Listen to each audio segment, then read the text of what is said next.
Hello बच्चों, कैसे आप सब। सो आई होप आपको जो लास्ट के जो लेक्चर्स अपलोड हुए हैं वो प्रॉपर तरीके से अंडरस्टैंड हो गए होंगे।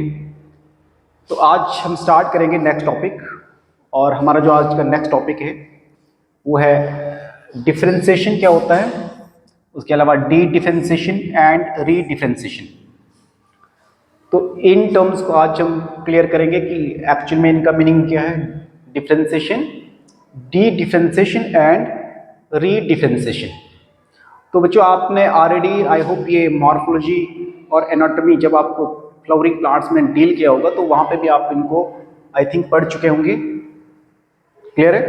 तो क्योंकि प्लांट ग्रोथ एंड डेवलपमेंट के अंदर क्योंकि ये टर्म्स जो है एनकाउंटर्ड होती हैं, तो इसलिए हमें इनको यहाँ पे भी क्लियर करना है कि इनका मीनिंग क्या है।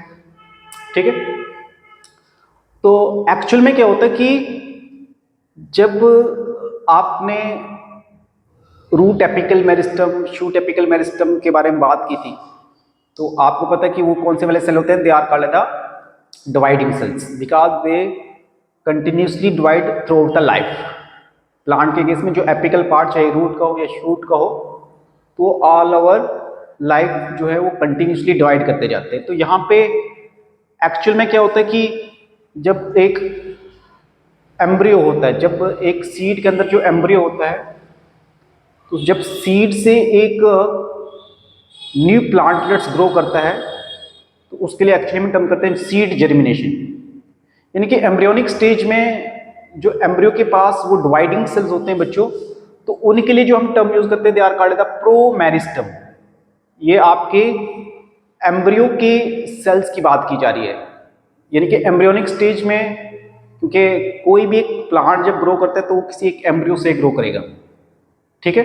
तो एम्ब्रियोनिक स्टेज में जब एम्ब्रियो जर्मिनेट करेगा तो उसके पास जो सेल्स होंगे, क्योंकि वो भी थ्रू आउट द लाइफ जितनी भी उसकी स्टेज होगी तो वो कंटिन्यूसली डिवाइड करेगा, तो उनके लिए जो हम टर्म यूज करते हैं बच्चों, वो करते हैं प्रोमेरिस्टम। और इसी प्रोमेरिस्टम से जब एक न्यू प्लांट बॉडी आ जाती है, न्यू प्लांट बॉडी, ठीक है, न्यू प्लांट बॉडी आ जाती है, या जिसको हम प्राइमरी प्लांट बॉडी भी टर्म यूज कर सकते हैं। तो अब इस न्यू प्लांट बॉडी या प्राइमरी प्लांट बॉडी के पास जो डिवाइडिंग सेल्स होंगे उनके लिए हम टर्म यूज करते हैं प्राइमरी मेरिस्टम। ठीक है, क्या बताएंगे? Primary meristem. और आपने देखा था कि प्राइमरी मेरिस्टम मोस्टली आपके शूट एपिकल मेरिस्टम या रूट एपिकल मेरिस्टम में प्रेजेंट होते हैं। ठीक है। अब ये जब प्राइमरी मेरिस्टम के चाहे रूट एपिकल मेरिस्टम हो चाहे शूट एपिकल मेरिस्टम सेल्स हों, वो तो continuously through out life divide तो करते जाते हैं, लेकिन उनसे ही रिमेनिंग जो प्राइमरी परमानेंट टिश्यू होंगे, क्योंकि आप जब टिश्यू को पढ़ते हो तो आपके एक तो सिंपल टिश्यू होते हैं और एक कम्प्लेक्स होते हैं।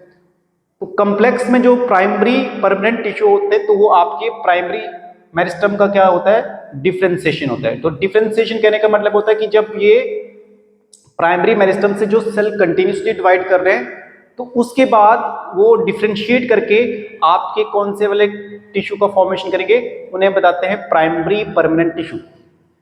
इसका मतलब ये कि जो शूट एपिकल मेरिस्टम चाहे रूट एपिकल मेरिस्टम जो थ्रू आउट लाइफ डिवाइड कर रहे थे, तो अब डिवाइड करने के बाद वो अब मैच्योर हो जाएंगे, और मैच्योर होने से जब उनका डिफरेंशिएशन होगा तो वो बनाएंगे प्राइमरी परमानेंट टिश्यू। तो प्राइमरी परमानेंट टिश्यू करने का मतलब है, जैसे अब अगर आप एनाटॉमी में पढ़े होंगे कि जो बाहर से एपिडर्मिस होता है, कॉर्टेक्स होते हैं, तो वो रीजन जो उसके अंदर सेल्स होते हैं वो एक्चुअली में जब प्राइमरी मेरिस्टम डिफरेंशिएट होगा तब जाके उनका फॉर्मेशन होगा। ठीक है। अब जब प्राइमरी परमानेंट टिश्यू का फॉर्मेशन हो गया, जब प्राइमरी मेरिस्टम के जो सेल्स कंटिन्यूसली डिवाइड कर रहे थे जब उनका डिफरेंशिएशन हुआ, अब बट कुछ कंडीशन में क्या होगा, अंडर सर्टेन कंडीशन में, कि जो ये प्राइमरी परमानेंट टिश्यू होंगे वो अगेन से, अब देखो ये बिकॉज जो प्राइमरी परमानेंट टिश्यू होंगे they lose their capacity to divide, they lose their capacity to divide. अब क्योंकि ये जो प्राइमरी मेरिस्टम थे तो ये कंटिन्यू डिवाइड करते जाते हैं through out life, continue division show करते हैं। लेकिन जब इनका डिफरेंशिएशन हुआ तो डिफरेंशिएट होके जो आपके प्राइमरी परमानेंट टिश्यू बने, so they lose their capacity to divide, capacity to divide. ठीक है, तो इनमें जो डिवीजन की कैपेसिटी होती है वो लूज हो जाती है। ठीक है, उसके लिए हमने आपको टर्म बताया डिफरेंशिएशन। लेकिन अगर यही primary permanent tissue under certain condition में दोबारा से ही डिवाइड करना स्टार्ट कर ले, यानी कि जिन्होंने अपनी कैपेसिटी लूज कर ली थी डिवाइड करने की, अब वही टिश्यू दोबारा से ही डिवाइड करना स्टार्ट कर लें, तो बच्चों उसके लिए हम क्या टर्म यूज करते हैं, डी डिफरेंशिएशन। और डी डिफरेंशिएशन से आपका जो मेरिस्टम बनेगा, जैसे यहाँ पे प्राइमरी मेरिस्टम से आपके प्राइमरी परमानेंट टिश्यू बने थे, तो जब primary permanent tissue undergo the process of D differentiation जाएंगे, तो अब वो बनाएंगे आपके सेकेंडरी मेरिस्टम। क्या बनाएंगे, सेकेंडरी मेरिस्टम। और सेकेंडरी मेरिस्टम फर्दर जब इनका रीडिफरेंशिएशन होगा, तो रीडिफरेंशिएशन होने से फिर क्या बनेगा, जैसे आप इनका प्राइमरी का डिफरेंशिएशन होकर प्राइमरी परमानेंट टिश्यू बन रहा था, लेकिन सेकेंडरी मेरिस्टम का क्या होगा, रीडिफरेंशिएशन होगा, और रीडिफरेंशिएशन होके वो आपके कौन से वाले टिश्यू का फॉर्मेशन करेंगे, that is called the secondary permanent tissue. ठीक है, इसका मतलब है जैसे प्राइमरी परमानेंट टिश्यू की बात करें, जैसे एपिडर्मिस है, कॉर्टेक्स है, प्राइमरी फ्लोएम है, प्राइमरी जाइलम है, तो सेकेंडरी परमानेंट टिश्यू करने का मतलब है जैसे सेकेंडरी आपका फ्लोएम होगा, सेकेंडरी जाइलम होगा, जब हम इसको आगे डील करेंगे। तो इसके लिए बच्चों हम क्या टर्म के यूज करेंगे, रीडिफरेंशिएशन। इसका मतलब है अब जो ये सेकेंडरी मेरिस्टम जिनमें एक दोबारा से कैपेसिटी आई थी डिवाइड करने की, वो दोबारा से लूज करके अब उन्होंने दोबारा से कौन से वाले टिश्यू का फॉर्मेशन कर लिया, सेकेंडरी परमानेंट टिश्यू का। उसी के लिए एक्चुअली हम क्या टर्म यूज करते हैं, रीडिफरेंशिएशन। तो एक्चुअली में डिफरेंशिएशन, डी डिफरेंशिएशन और रीडिफरेंशिएशन का मीनिंग एक्चुअल में यही है।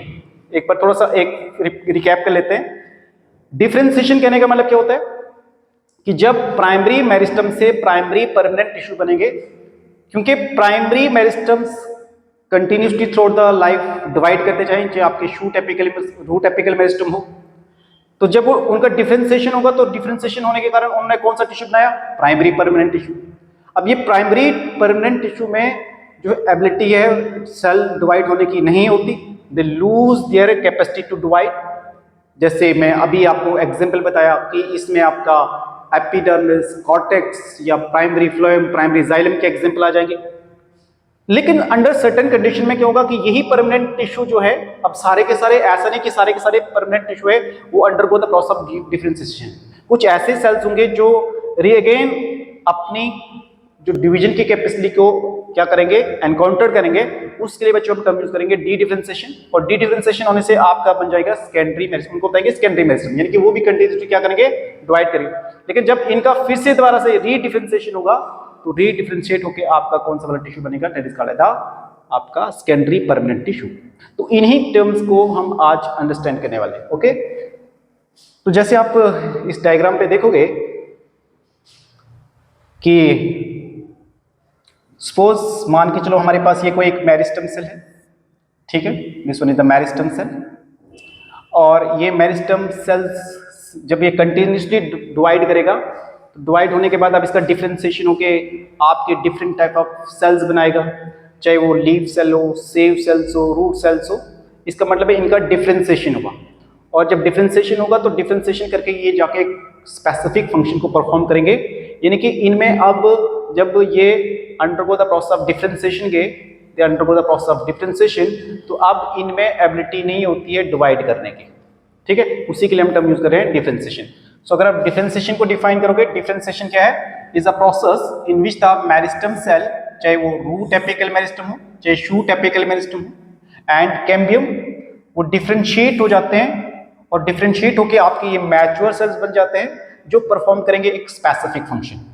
ठीक है, तो अब इनमें याद रख लेना, इनमें अब एबिलिटी नहीं होगी डिवाइड करने की when they undergo the process of the differentiation. और इनमें बहुत सारी चेंजिंग आएगी, वो चेंजिंग किस किस में आ सकती है।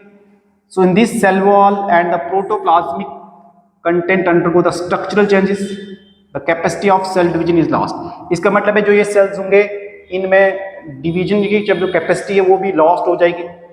For example loss of protoplasm हो जाएगा to form the tracheary element. जैसे अगर आप देख रहे हैं सेव ट्यूब की एग्जाम्पल कोड के यहाँ पे, they also develop very strong elastic lignocellulosic secondary cell wall.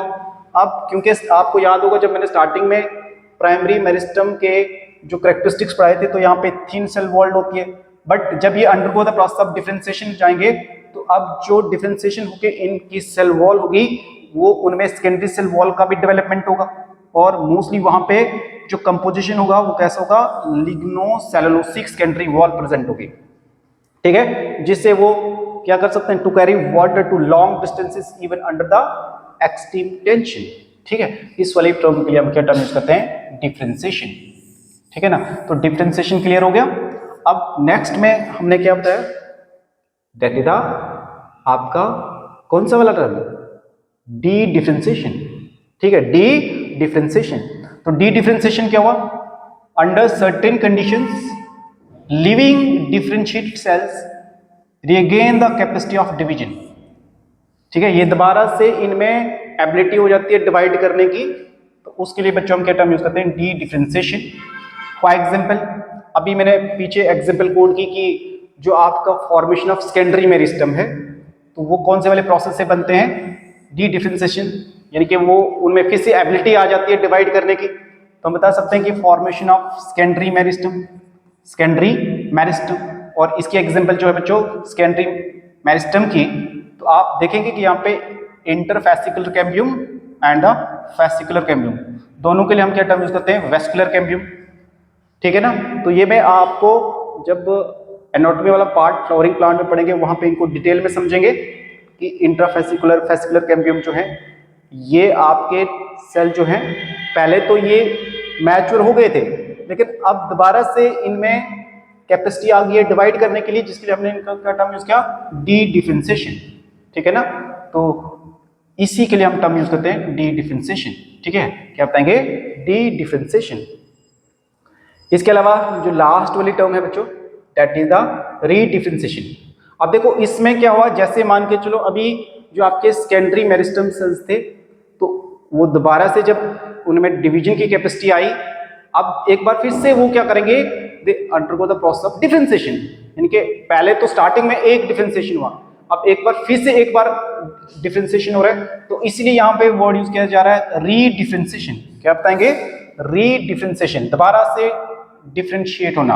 अब यानी कि फिर से जो आपके सेकेंडरी मेरिस्टम से जो सेकेंडरी परमानेंट टिश्यू बने, अब उनमें भी जो एबिलिटी रहेगी डिवाइड करने की वो क्या हो जाएगी, लॉस हो जाएगी। इसके लिए हम टर्म यूज करते हैं रीडिफरेंशिएशन। क्या बताएंगे, रीडिफरेंशिएशन। So the D-differentiated cells can produce cells that again lose the capacity, यानी कि जो जिनका डी डिफरेंशिएशन हुआ, अब जिनसे वो सेल बने, अब उनमें भी एबिलिटी नहीं रहेगी डिवाइड करने के लिए, टू डिवाइड, बट मैच्योर। अब उसके बाद वो फिर से मैच्योर हो जाके कौन से वाले टिश्यू को बनाएंगे, that is the secondary permanent tissue, और परफॉर्म करेंगे ए स्पेसिफिक फंक्शन। तो उसी के लिए हम एक्चुअली बच्चों क्या टर्म यूज करते हैं, रीडिफरेंशिएशन। क्या बताएंगे, रीडिफरेंशिएशन। अब जैसे मैंने बताया था कि प्लांट, जब स्टार्टिंग में मैंने करेक्टरिस्टिक्स ऑफ प्लांट ग्रोथ को मेंशन किया था, जब आपने करेक्टरिस्टिक्स ऑफ प्लांट ग्रोथ को पढ़ा था, वहां पे हमने देखा था कि जो प्लांट ग्रोथ होती है वो कैसी होती है, ओपन, ठीक है ना, ओपन होती है, यानी कि ये इनडेटर्मिनेट भी हो सकती थी वहां पे, और वहां पे मैंने बताया था कि इनडेटर्मिनेट। तो जैसे प्लांट की जो ग्रोथ होती है वो ओपन होती है, वो इनडेटर्मिनेट और डेटर्मिनेट भी हो सकती है, क्योंकि मैंने वहां पे एग्जांपल भी आपके साथ कोट की थी। सो इसी तरीके से अगर देखा जाए तो बच्चों डिफरेंशिएशन इज आल्सो ओपन, और वहां पे भी अगर आप जो प्रीवियस वीडियो है अगर आपने अच्छे तरीके से वॉच की होगी तो मैंने वहां पे भी बताया था कि जिस तरीके से प्लांट की ग्रोथ ओपन फॉर्म होती है, तो इसी तरीके से जो डिफरेंशिएशन होता है it is also open, it is also open, because the cells tissue arising out of the same meristems have different structure at maturity. अभी आपने देखा कि सपोज मान के चलो एक मेरिस्टम सेल है, तो अब ऐसा नहीं कि इस एक मेरिस्टम से सिर्फ एक टाइप ही के जो परमानेंट टिश्यू बनेंगे, तो वहां पे बहुत सारे डिफरेंट टाइप ऑफ टिश्यूज बनेंगे, ठीक है, जो एक ही मेरिस्टम से अराइज हुए, क्योंकि वो जब डिफरेंशिएट करेंगे तो वहां से उनके डिफरेंट स्ट्रक्चर अराइज होंगे एट मैच्योरिटी, और मैच्योर होने के बाद वो अपना स्पेसिफिक फंक्शन कैरी करेंगे, क्योंकि हर एक प्लांट टिश्यू का अपना अपना फंक्शन होता है। हम बता सकते हैं कि एट मैच्योरिटी के बाद डिफरेंट टिश्यू जो होते हैं वो कैरी करते हैं डिफरेंट फंक्शंस, ठीक है। तो ये आपको मैंने वहां पे भी क्लियर किया रहा था कि एक्चुअल में जैसे प्लांट ग्रोथ होती है ओपन फॉर्म होती है, तो डिफरेंशिएशन भी क्या होती है, it is also open. Open करने का मतलब क्या है कि मेरिस्टम सेल्स कंटिन्यूसली डिवाइड करके जब डिफरेंशिएट करेंगे तो डिफरेंट पार्ट ऑफ द जो डिफरेंट टिश्यूज बनेंगे तो वो कैरी करेंगे क्या, different specific function. So the final structure at maturity of cell tissue is also determined by the location of the cell।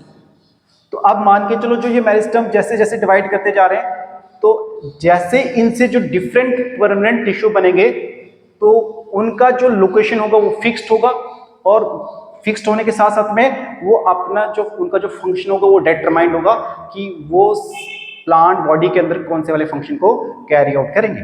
ठीक है, for example cell position away from the root apical meristems differentiate to form the root capsule. आपने ये जब morphology root की पढ़ी होगी तो आप देखेंगे कि जो रूट का एपिकल मेरिस्टम्स होता है, तो रूट के एपिकल मेरिस्टम के साथ में जो सेल्स होते हैं तो वो क्या फॉर्म करते हैं, जब उनका डिफरेंशिएशन होता है तो वो किसका फॉर्मेशन करते हैं, उसको कहते हैं रूट कैप सेल्स। ठीक है, while those pushes to periphery mature as a, और जो पेरिफेरी पे आएंगे, साइड्स पे आएंगे, तो साइड वाला जो टिश्यू होगा वो फॉर्म करेगा आपका epidermis, cortex and so on. तो हम बता सकते हैं कि सेल की जो मेरिस्टम्स, जो आपके मेरिस्मेटिक सेल्स हैं, चाहे शूट के हों, रूट के एपिकल मेरिस्टम, तो उसके बाद जब उनका डिफरेंशिएशन होगा तो डिफरेंशिएशन होने के बाद क्या होगा कि उनकी जो पोजीशन होगी वो फिक्स्ड होगी, और जहां पे पोजीशन होगी फिक्स्ड होगी वहां पे जाके वो किसी एक स्पेसिफिक फंक्शन को कैरी करेंगे। जैसे यहाँ पे एग्जांपल कोड की है कि जो रूट एपिकल मेरिस्टम जब डिफरेंशिएट होता है तो जो साथ वाले जो टिश्यूज होंगे वो फॉर्म करेंगे रूट कैप सेल्स, और जो पेरिफेरी पे चले जाएंगे वो फॉर्म करेंगे किसका, एपिडर्मिस एंड द कॉर्टेक्स।